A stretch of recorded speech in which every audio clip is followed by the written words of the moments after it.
You can have some weakling, weak sauce company do your stuff if you want because it's convenient, but the consequence is probably not freaking worth it. Yeah. So you want Thor and the Avengers. That would be SEMD. So call those guys. These guys. These Agree. guys. Yes. These Call guys. us. Call those guys.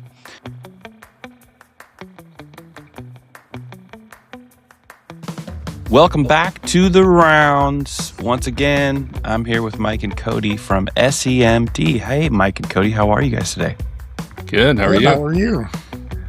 Doing well, doing well. We were in the green room before we started this particular session, talking about all kinds of things going on in life. And today's episode, we're going to cover some of those things where digital marketing especially is seeing a little cannibalization due to this thing called artificial intelligence, or AI for the cool kids.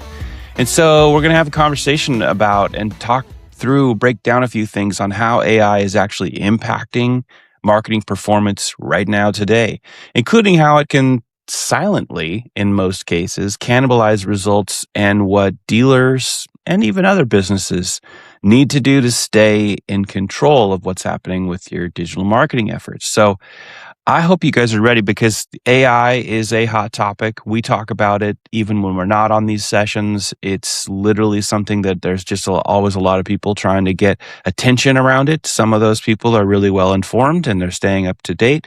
Some of those people are maybe Pied Pipers that might be leading you in the wrong direction. But you guys are always experts in the field in everything you do, and you see a lot of things, and you bring all of those actual practical insights from working with your clients into these conversations, which I love. I know the audience loves it. So let's get started. Are you guys ready? Absolutely. Oh, yeah. Okay, this is the first thing I want to ask you guys, and that is, and maybe I'll start with you, Mike, but how do you see AI impacting car dealerships right now and just the automotive in general, industry in general? Well, for us, back in 2015, Google dropped a micro moments guide. It basically says, be there, be useful, be quick. And that concept still matters, but AI has changed where those moments happen now. So now it's, I want to know and I want to buy that really matter for dealerships. So, there's like no would be like the best 3-row SUV. Buy is like lease offers and deals, things of that nature. So, what's the difference? Those used to send people to your site. Now AI answers them right in search. So the moment is not gone. It just moved off of your website. That doesn't kill SEO like some would say. It just changes how you play it. So you're not just changing pages anymore. You're actually, you're optimizing chunks. Your offers, your answers, your key info all need to be clean, crawlable, and easy for AI to grab. Because at the end of the day, bots take the easiest path. And you know what? Because if they don't, it costs them more money. So if it's going to cost them more money, they're not going to do it. So we've been saying it for years, but structure will always win. Just like from back in the day, you always stick with the white hat, technical SEO, and that's always going to win. So that's my opinion. I'd say that's 100% true. Foundationally, page layout, there's been tons of different algorithm updates for page layout. And that still matters because, these AI tools don't want to crawl your whole page and understand your whole page like Googlebot did. They want to take chunks of information from your page to be able to go and serve up to people, and, different prompts are right inside of regular search. Now you'll see the AI response right at the top of the page. And the dealerships we see that are winning those things are having well-formatted pages with really easy to crawl lease pages.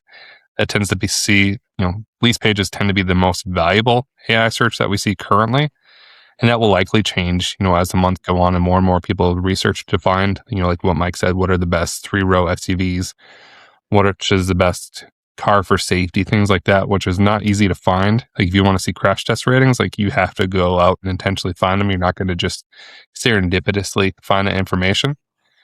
That's going to change. Like when people research the best vehicles, that information is going to be right front and center for them because AI is going to take that information, they're going to present it, So historically, we've never really been a blog style content company, but we are starting to introduce specific pieces of content into blogs, like specifications of vehicles, towing capacities, things like that, where if someone's trying to decide this truck or that truck, it might be that, micro moment, going back to Google's heyday, where it really matters. Like that's going to be the point where they make the decision which truck they're going to buy. It's as I listen to you guys give those answers, I immediately think about how I think when dealers are adapting to something new and they're learning about it, there's that whole phase of you've got some people out on the bleeding edge, and then you've got a whole bunch of people waiting for mass adoption, and then people who waited too late and they're on the other side of the bell. And with AI, I would definitely say, as I listen to you guys, for dealers that listen to this information, make sure that when you're like looking for yourself in AI search results, that you're not just doing it in ChatGPT, right? That you're actually going in and use the free version of Claude. If you're a Gmail user, go in and use the Gemini.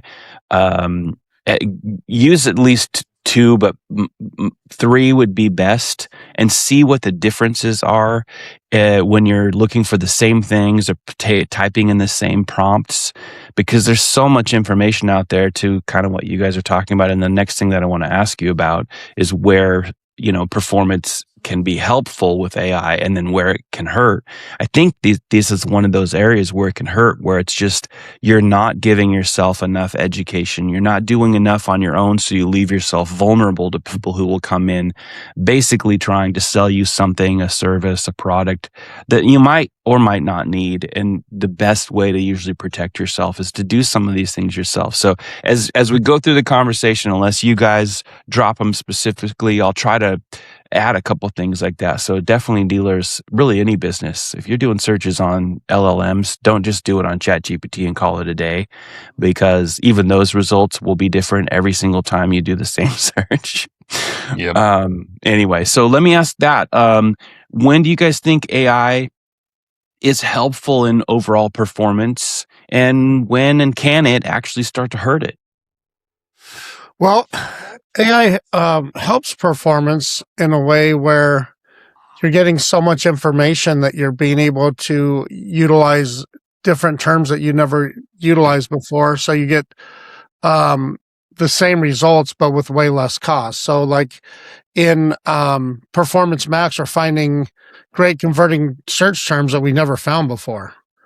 And so, there's things that are changing to where our strategy has to adjust. So at first, you catch on, see that there are things that we're not doing that we should be doing, and then we figure out how to adjust to that. So the key takeaway to that is really just managing your data and seeing what things are working, what are not, and just not being like stuck in your ways.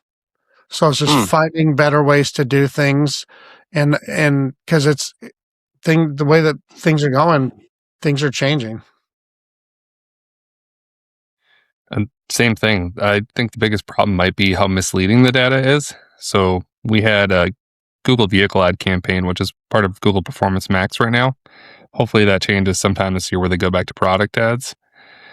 But it was a Performance Max campaign. We look at the cost per conversion, and it's ludicrously low. Like very, very cheap cost per conversion. But when we go in to see what it's actually bidding on, it is not vehicles. Google crawled the website and created its own ads for search terms, and they're really high converting terms. And that's what Mike's talking about, where, we found some terms that we weren't intentionally bidding on that converted well, sometimes north of 10% conversion rate, which is great from paid search. But because it's part of AI, because it's part of the AI bidding strategy in Google Ads, that cost per click could be $20. So your cost per conversion's $25 because, you're converting at a really high rate, sometimes north of 50% even. But if you put that into a regular search campaign where the cost per click's $2 and you still get the same conversion rate, like it would be way, way, way better. So aggregately, it looked like it was fine. Like it looked like the campaign was running well. But if you're being honest with yourself, you could have put that campaign in a different structure and it would have performed even better. It would have been more affordable for the dealership, better results for the dealership. So I would say the aggregation of data can just be so misleading with these campaigns that you got to dig deeper. You got to go into that search term report within those Google PMax or Google Performance Max to really see what combination of results you're getting. And if you have call tracking, listen to those calls, because you may be getting service calls inside of that campaign, which service calls are still good calls. You just don't want to be spending $15 per click on them. So you really got to pay attention to that. Yeah. Solid advice as always coming from both of you.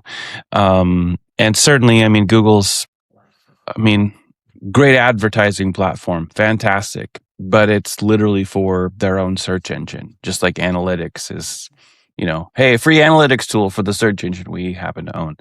So knowing what you're actually looking for and doing, not that you guys were wanting to, talk in any ill manner towards Google. We love Google, but there are things that people need to know that will get them to a different result, help them make better decisions, get better clarity. And then there's a whole bunch of businesses, including lots and lots of dealers, who are perfectly fine with, hey, just let it do what it does, and they don't ask a lot of questions, but they would if they knew the things that you're talking about. Like, there is some depth, and there are levels to everything, very much including the Google Ads platform, especially the things inside of PMax. So awesome. So we mentioned up top these cannibalize. Kind of scary word, cannibalization. So I want to ask you guys a little bit more about, what do you mean? What does that mean to you when we talk about marketing cannibalization caused by AI? What are your thoughts there? Well, this is actually something that I've learned. I learned a lot about this actually from you before AI was a thing, back when you were educating people over 15 years ago. But what we mean by marketing cannibalization caused by AI is that, like, when Google finds something that works, it goes all in, like a meth head. Like it just goes for it, and it almost to a fault. It'll show your ad everywhere, and you're already, and a lot of times you're already showing up for free. So one thing that's always been a battle is, like, if you're not doing the right things on your paid ads, you're cannibalizing your organic search. So you're already showing up for things, and you're paying to get found for it. So it's one of those things where now it's just add that by 100 or more. So it just tries to show, Google will try to show your ad everywhere, even if you're showing up for free. So now you're paying for clicks that you would have gotten anyway. So now it's just really understanding your data is the most important part. That's the common denominator here, is that you can't just do the spray and pray and just have companies that are just trying to fix every problem by getting you to spend more money on ad spend. That's all they do. Oh, you have a problem? You have an issue? Well, let's spend more money on ad spend because that'll get you more leads. Well, those people are already there. It's just causing issues. Yeah, in my opinion. I love that you mentioned that. A lot of people don't like to talk about what you're going through right there. That's a conveniently left out thing that a lot of people don't want to talk about, because it's the fastest way for them to juice up their revenue and their budgets with people. And no, don't look about how this is wasteful. So I think that's a really, really important point. But I probably would cut off Cody. He was probably ready to jump in. What are your thoughts on this? Are you hungry? Same boat. We have a dealership we've been doing SEO for over a decade. So when it comes to anything in their area, if you search for a Jeep, like, they show up first spot organically, like in a awkwardly large area. But we recently just started doing their Google ads. They were with somebody else for a long, long time, basically the same number of years that we've been doing the SEO, and they made a pivot. When we looked at our Google Search Console after that first month, we lost like all of our organic clicks for some clicks, or for some of those search terms. And the SEO team, like, we're meeting, like, what the heck? Like, we're still first for everything. Like, we went, checked, I checked, they checked. Like, we're number one for all the phrases. So we went to the Google ads, and we saw that Google went rampant and took every single click basically into paid search, which, some people say nobody clicks on Google ads. Like, they legit took all the traffic organically that we had. So we had to adjust, and, we're just reducing the cost per clicks we do manual CPC for a lot of campaigns because Google will do this. So we adjusted back, controlled the bids, dropped them way lower so we could do a balance because we still want to show up in paid ads, but we don't want to pay for all the clicks that we were mostly getting organically for the last 10 years. So it cannibalized itself completely. Like whole search terms, whole groups of terms just gone into paid search all of a sudden. Which, we fixed it and it's balancing out now. But that first month was, oh no. That's another great example. And, I would have to, because you guys won't do this, but be a little promotional on the SEMD front here. This will be as much of an ad read in the middle of a conversation I can say is, and it's one of the things that I know that your clients love about you. And I know I don't know all of your clients. You have many that you've had for many, many years. I know a few of them. I know what they say about you, even behind your back. And it's all great things because you guys happen to still be one of very few providers of these services that are like painstakingly in the weeds. There are so many big box sellers. This is how most of the website providers provide their services, right? It's an easy add-on. They had websites, they added digital marketing services. It's lower hanging fruit. Let's go and just expand services with existing clients. That's one. I always have told dealers, like, it's a little suspicious. Like you don't know for sure that they're going to be great, but you guys have literally been in one particular lane that has a lot of channels in it from the very beginning, going into the depths. And so anybody that listens to these conversations that is curious or you want to know more about, or what's different, what's one of the things that's different about agencies we should look at, in this case, SEMD, there is a really big difference in not just people who do that, but are capable of doing that. The reason why a lot of people don't do the work the way you guys do it is they actually don't know how, right? So anybody can go through and take the little Google workshop things and get your little thing. That doesn't mean that you actually know anything other than the theory of actually how to get that little certification. Doesn't mean you've done anything. So I appreciate the fact that you guys are so hands-on, but in the depths. It's really important. Let's talk a little bit about what other signs that Google vehicle ads might be performing incorrectly, because that's a component, right? I think that's still wrapped into Performance Max, right? And a lot of people that don't know the beginning of how Google was figuring out shopping ads, and they were already using machine learning, and then vehicle ads comes out as its own thing. Actually came out and then went back and then back. And then, but then even when it first kind of came out and it stayed out there, it was outside of PMax for a while before it got put in. So I'd love to get some thoughts there on other signs around vehicle ads and when they may not be performing quite like they should be. There's 3 reports that we like to look at. The first one is inside of GA4 or Google Analytics, and that's going to be your landing page report. If you're finding that your vehicle ads aren't landing on vehicles, 20% or more of the time, it's very likely that Google's producing search ads or display ads or video ads outside of what you think they are. And it doesn't matter if you don't put any assets in there. Like, you can put different search ad components in there. If you don't add any of it, Google still may generate a different ad for you because they're super helpful sometimes. The second report is going to be your channel performance report, which is under the insights section if you're inside of Google ads. And there it tells you where you're showing up. So it could be display ads, Gmail ads, YouTube ads, but what you actually want is Google search ads. So if you see other things popping up, then they're not running properly. And finally is the search term report. And this is probably the biggest one, the search term report. It's interesting because it'll show you the different searches that you showed up for with those ads. And what you're looking for is vehicles, and it tends to just be make model. It's weirdly generic. It's like Nissan Armada as the search.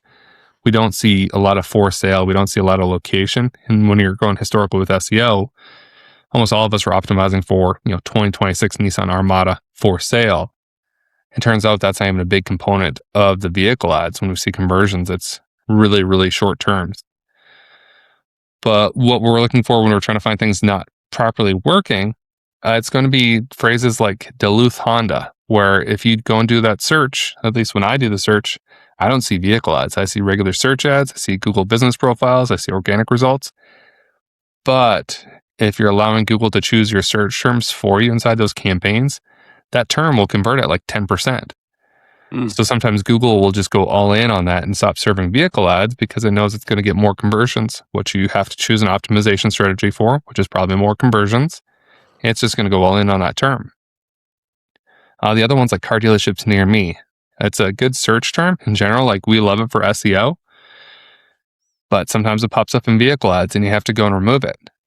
You can then, turn those into regular search campaigns where you can control the bids better, but Duluth Honda inside of a Performance Max campaign is probably going to be like $5 to $10 per click. Or in a search campaign, it's probably $2. So it converts, yes. Like you are getting, at the end of the day, you are getting more conversions when that happens, but you can get it for cheaper if you move them around. So if I was looking at aggregate data, which we tend not to try to use aggregate data, we try to look, into the details to make sure we're doing the right thing. If my conversion rate off of a vehicle ad campaign is north of 2%, it would start raising flags for me. Because I think vehicle ads, if it's truly for vehicles, is going to convert between 1% and 2%. If you get higher than that, I'd be looking for anomalies of maybe it's not tracking properly on the website or it's going after terms it shouldn't be. That's good advice. That's some good insight right there.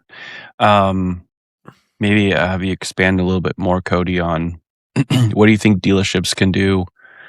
There are so many people presenting like, do this with AI, do this with AI. What are some things, especially from an SEMD delivery perspective that you guys are doing now? What would you tell dealers they could be doing to take advantage of AI right now that's most meaningful to them, which is some of the things that you're sharing right now? But I would ask for the search term report. AI is not going to be great at analyzing AI typically. But if you ask your Google Ads provider for a search term report on those vehicle ads and start, giving it a lot of data, how many clicks, impressions, conversions, and so on, you can start prompting it yourself to get information. So just have them send you a CSV, Excel file of all those search terms, upload it to your preferred AI tool, and start asking questions. Because a lot of times it may not produce a vehicle ad and you don't want it to pop up, but it may be something that's worthwhile for your dealership to show up for, so you can make some adjustments to your other campaigns.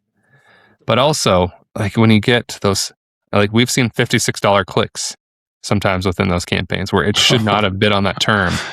And it's a holy crap moment, honestly. Yeah. So we filter by or sort by cost per click every single day in almost all of our campaigns just to find anomalies like that where Google found a way around our negative search terms to go and find these terms. And if you're not paying attention to that, you could be eating half your budget each day off of one random search term. So get that report, start asking AI yourself, and keep using the same prompts so that it's, kind of learning from that same thing over and over and over again. So it's going to give you better answers.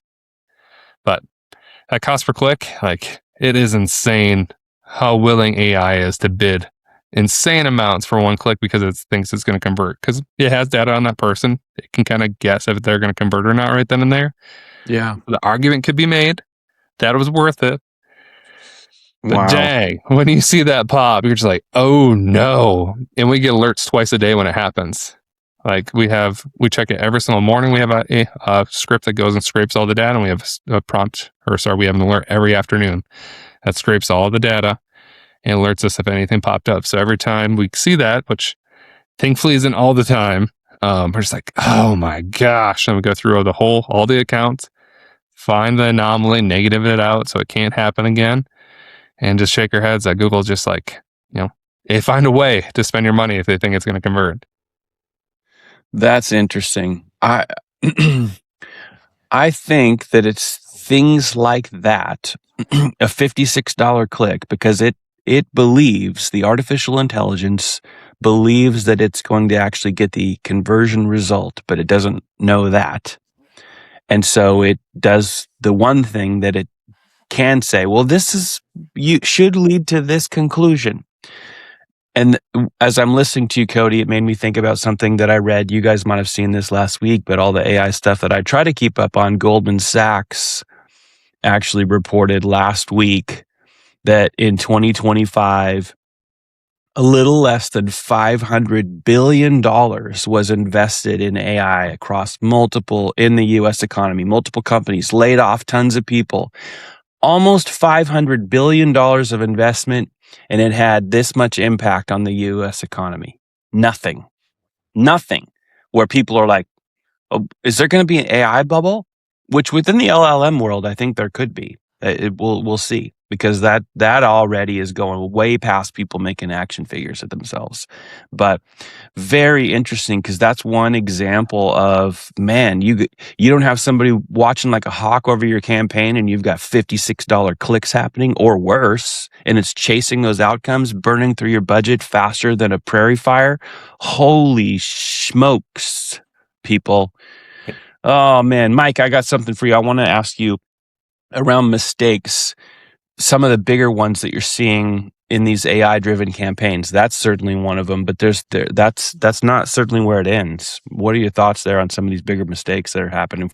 Well, the biggest mistakes that we are seeing with AI driven campaigns, the biggest mistake is unintentional information. So you see the results and it's working, you think it's working, but you miss that those conversions came from terms that should have been somewhere else. Mm. So yeah, it looks good on paper, but if you're actually overpaying big time for those leads, and it's not good, you're wasting a lot of monies. The key right now is understanding your data, understanding what's going on, so you're not wasting money. Mm-hmm. I mean, That's Google people important. are rich enough. They don't need more money. That's true. I would Cody, do you have say anything else you want to add on that one? just overall cannibalization. I know that's a whole topic of this, podcast, but there's so much budget going into these campaigns, and historically we've been a very frugal company when it comes to Google ads. Like, we hadn't wanted to spend a whole lot, and our budgets are bigger than they've ever been because of vehicle ads. But we've made a race where everybody's competing for the same exact space and driving up the cost per clicks, driving up everything, and forcing AI to go searching for even more data to make you spend more money. That I think there's going to be a big backlash where budgets are going to be cut way down, because we found that a lot of the stuff could have been won organically, or was already being won organically until we ate into it. Mm-hmm. Just AI's ability to spend for whatever. It's insane. And I can't even put the proper words to it, where you just open up the campaigns and you're just like, seriously? All there is in here is vehicles. Why would you bid on the word 2026? That makes no sense. And now we have to negative out the year 2026. Like, what was that person even searching? It couldn't have been a vehicle. Like, Google, what are you doing? You would think by 2026 that we would have actually improved the platforms, and now we've got AI, that stuff would actually be happening far less, if ever at all. It should be like the anomaly. Yep. But instead, we've got these fancy, super smart ways of wasting your money. Again, another good reason to make sure that you don't just have a big box platform, because they catch those mistakes a lot later than people who are the barbarians of this, which are the SEMDs of the world, right?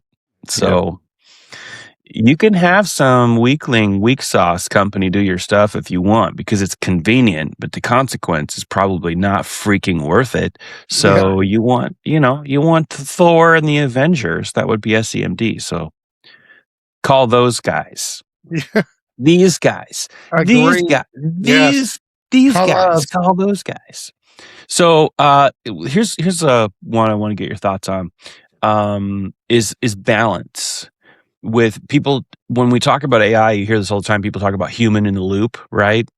Even with what we do, we say oftentimes it's human first, AI enhanced, human finished, because everybody's probably using AI in some way, shape, or form. How well they're using it is a question.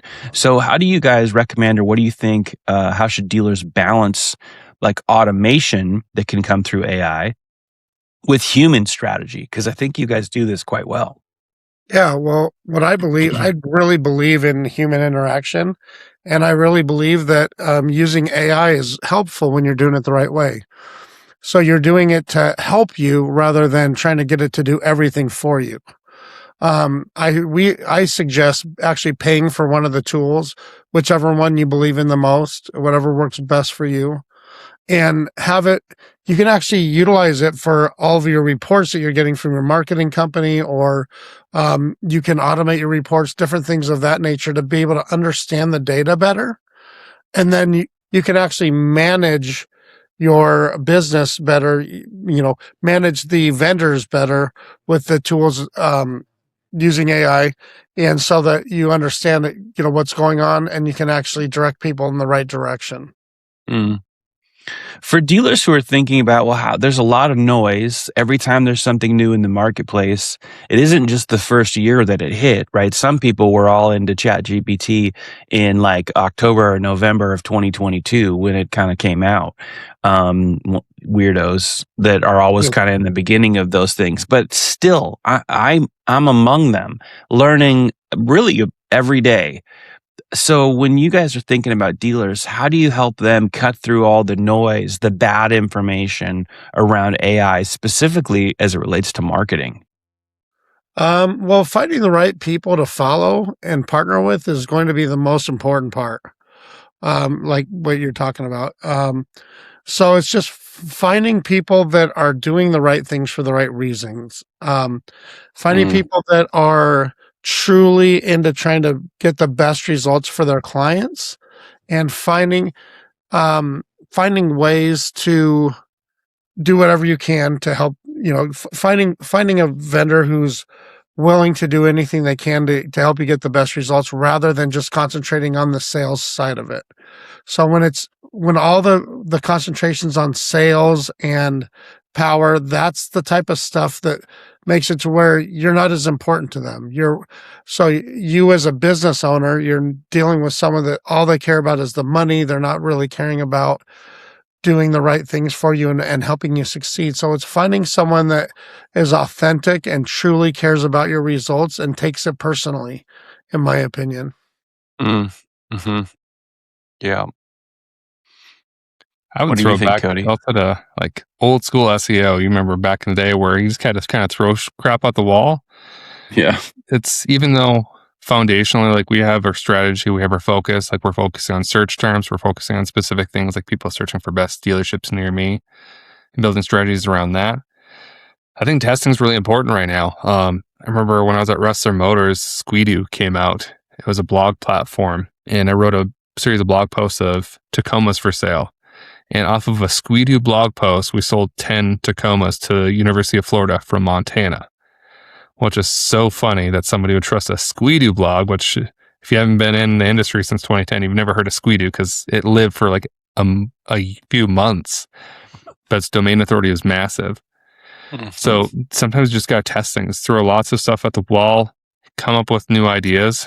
So like if I was at a dealership and I'm working partner with different companies, I would do some random prompts. I'd do some searching. I'd see what's out there, and I would ask for content about some silly things just to see, will it perform? Will it do anything? Will it impact our business? Will people reference this when they come into the dealership? Like a blog post even on like what you need to know before you come into our dealership and that type of stuff. Because first time car buyers, they don't know what the process is going to look like. You don't have content on your website to explain what that's going to look like. You don't know the traps. You don't know anything that's going to happen. So if you have content, so when somebody's trying to research, like, what do I need to know before I go to visit the dealership? You can benefit from that. You can be the answer. You can solve people's problems. You can drop their anxiety levels. So test, lots of testing. Have those conversations, throw out stupid ideas, see if they stick. Because it's early on in the industry and you can find a niche that nobody else has. Yeah, absolutely. Love that.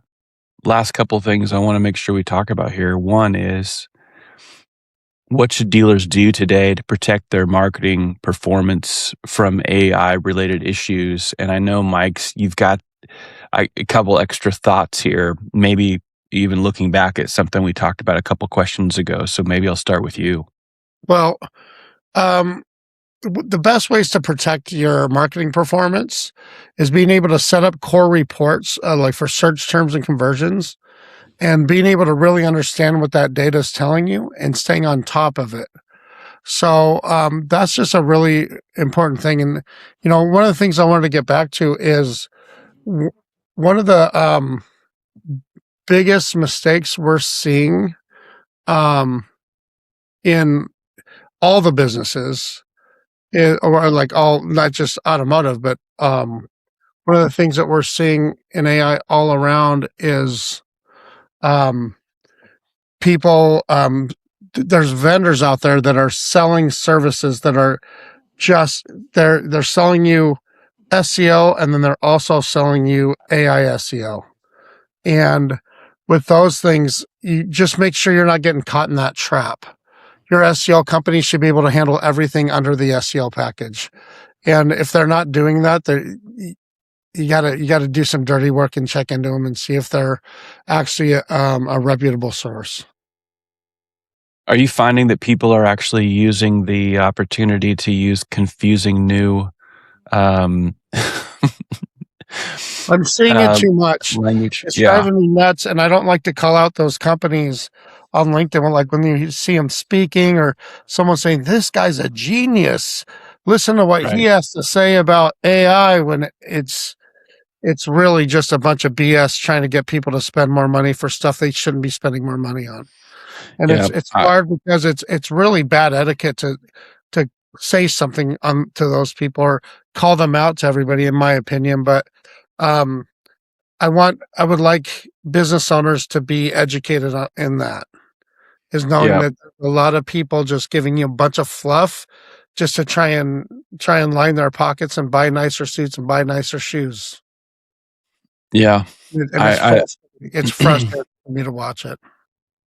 I share that frustration. I definitely. There are many days where I just want to burn it all to the ground Yeah, because people just. I mean, and you guys, the two of you know that. I mean, I don't apply to speak at events anymore, but when I do go out, I'm doing just AI education events where we're doing these hackathons, and yeah, um, then I go back and look at our industry, especially in automotive, and there are so many people talking about things, making money, recommending dealers do things, and these people are not authoritative. They don't really know what they're talking about. They're basically still swimming in the kiddie pool and making money that way, like you said, buying more fancy shoes or whatever. It's like, and I yeah, love that you mentioned that SEO should be able to be handled all under the umbrella or the category. It's still okay. Well, you guys tell me because you guys are the experts in this. But is it not still okay to say we have an SEO category, and yes, it accommodates all the things going on within AI too? So if you don't know all the new acronyms, don't worry. SEMD does. yeah. We can dispel the myths. We can actually help guide you into places where it's always about results, like real results. Meaning we're going to catch things if all of a sudden it's chasing these 50 something dollar clicks, or if you just see a massive imbalance in what's happening organically. Um, and I think also that you guys are the truth tellers when it comes to how many people are actually going and finding now their organic search results in LLMs, because some people want to make it sound like, well, now everybody's not even really going to Google when they're going to shop for a new car. They're doing all of their shopping in Yeah. ChatGPT, Gemini, or Claude. And it's like, no, they're not. Some people that are already using AI, that those things start to show up. But I Isn't think it all like that's 7 or 8% nationwide or worldwide? right. Yeah, Yeah. which is not. Yeah, okay. A good example is that's how LinkedIn posts, and it was shared with us like, hey, how come this company's doing this with AI, where they built a tool to go and shop for cars on ChatGPT. And I saw that, and I was just like, that is like, you have to add that to your ChatGPT to be able to use it to function. Like, it's just so silly. Like, it's not really a thing. Like, it's not a natural portion of it. You'd have to know it existed. So out of spite, I recreated the same thing in 20 minutes for a dealership. I'm like, it's not special. And even Yeah. though this now exists for you, nobody's going to use it. Yeah. That's that's cool that they announced it and like it's a thing, but it's not a thing. Yeah. And just in general, I think a lot of this stuff, the AI marketing, to paid search marketing, I think a lot of it's just going to eat into organic, both on just a regular AI, generative engine optimization, or the AI responses within regular search and your paid search AI. I think all of it's going to be eating more and more into the organic for the clicks you get. But it also makes your effort into authentic content even more important.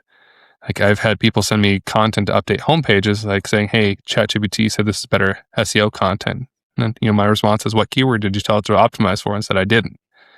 Like, then it's not SEO. It wrote something, but it's not focused on any keywords, and you can clearly see that because there's no heading tags. It doesn't actually ever use your focus keywords that are making you money currently. Mm-hmm. So it's a developing industry that if you ask it to do something right now, it sucks at it unless you give it a lot of hand-holding. It will eventually get better. I don't think it'll ever surpass, at least not anytime soon, where it'll surpass some human hand-holding through the whole process. But you really got to pay attention that you're not just using all this automation to blow up something that you're having handled organically. Like adding hundreds of blog posts that are duplicate content to each other, that are duplicate to your homepage, that are going to conflict with your homepage. Like we have somebody who writes their own blog posts and sends them to us, and it's keywords that their homepage is ranked number 1 for 10 years. And if we add this blog post, we're going to have keyword cannibalization, which is a different topic, but where Google sees 2, 3, 4 pages for the exact same keyword on your website. And the only way that they have to tell you that this is a bad idea is to make you not rank as well. This same website, 5 years ago, we deleted 100 blog posts, and that's how we got them to the top spot. And now we're trending in the same direction because AI keeps telling them that they need to write this content over and over again. Not the case. It conceptually, it knows SEO based off of what Moz has told it and all these different websites. But actually implementing, you'd have to give it a lot of information on what your sitemap is, all the pages that exist, what the focus keywords should be on all those pages. So it's possible to have it give you the correct outcomes, but you'd have to give it the longest frickin' prompt that you've ever seen to make it actually produce it. And you'd probably have to do it piece by piece by piece, section by section, chunk by chunk. So don't think it's going to replace everything right now. It's in fact going to lead you in the wrong direction if you don't give it a lot of hand holding. Yeah, this is a lot of really good insight, and it makes me think of something that I know you guys will relate to because you guys have been doing this forever, just like me.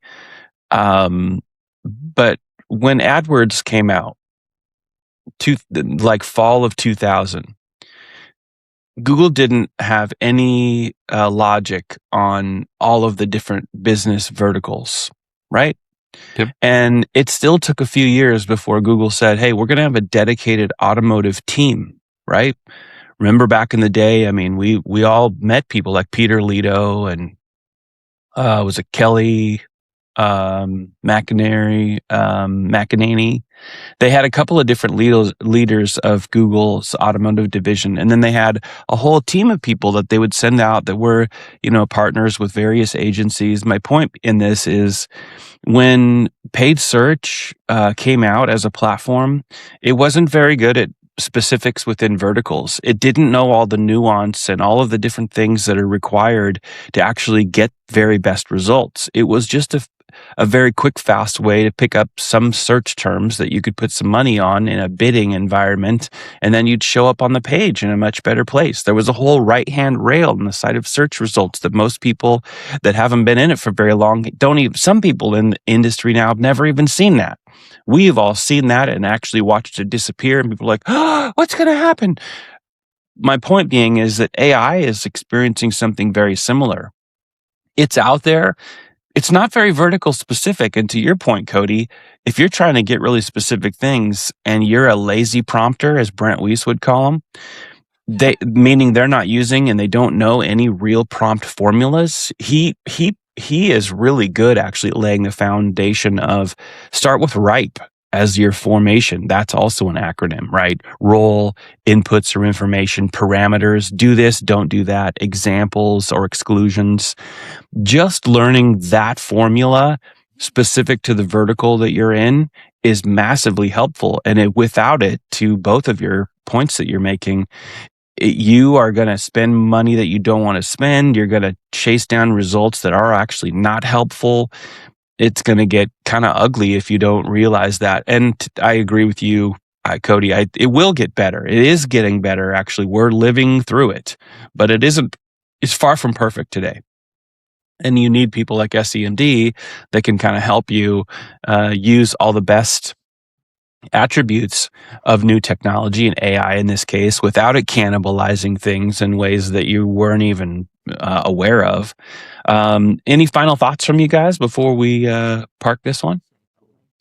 Well, I just appreciate the time. Yeah, this is all important stuff. Hopefully, businesses out there are paying attention to the data online available to be able to make intelligent decisions and not be spooked by the buzzwords and all the fake data that's out there. Yeah. I don't know if I can expand on that. There's just so much data, and now you have a tool that helps you digest that data in a completely new way. So dive in. If you haven't attended one of Sean and Brent Weiss's AI conferences, like, you need to go learn it fast, get really good at it, because it's going to be amazing for you of how much you can do extra. I don't know how much it's going to impact your bottom line, but the fact that you can interpret things in completely new ways is just going to be super beneficial. Yeah. That self-education piece is so important, because the more you start to learn yourself, the better it makes your relationship with people like SEMD. The more quality conversation you can have, the more you understand what's happening or not happening. It just is so critically important for people actually to know the difference. And so for some people, it's like, well, I think that these people are telling me the right thing. Well, then if you're not certain of that, then you also need to have your little trust network. Mike Donovan and Cody Jerry happen to be two guys that even if you're not doing business with them, you should be connected with them. So as we wrap up another session of the rounds, which I always love making the rounds with you guys, I want to encourage all of you guys, if you're not already, go over to LinkedIn and find Search Engines MD over there. You can see all the people that work, just filter by people, and then you'll see Cody and Mike. Or you could just look up Mike Donovan and Cody Jerry on LinkedIn. Follow those guys there and all the other socials. Go over onto YouTube. If you're seeing this full episode on YouTube, like this and subscribe and get into the rest of the content. They make content that's really, really helpful for people. These conversations are meant to not waste your time, but just to listen to some dialogue that can be helpful and useful immediately in the way that you conduct your business. And that might be with your existing vendor array right now. And yeah, that could lead to maybe wanting to ask other questions, as you always should, because there are always going to be kind of nefarious players out there that are more interested in what comes out of your wallet than the results that they provide to your business. And that is extremely important to know. So to the audience, thanks for listening and or watching. We always appreciate it and don't want to waste your time. So Mike and Cody, thank you guys for more time. This has been The Rounds from SEMD, and we'll see you guys next time. Thank you.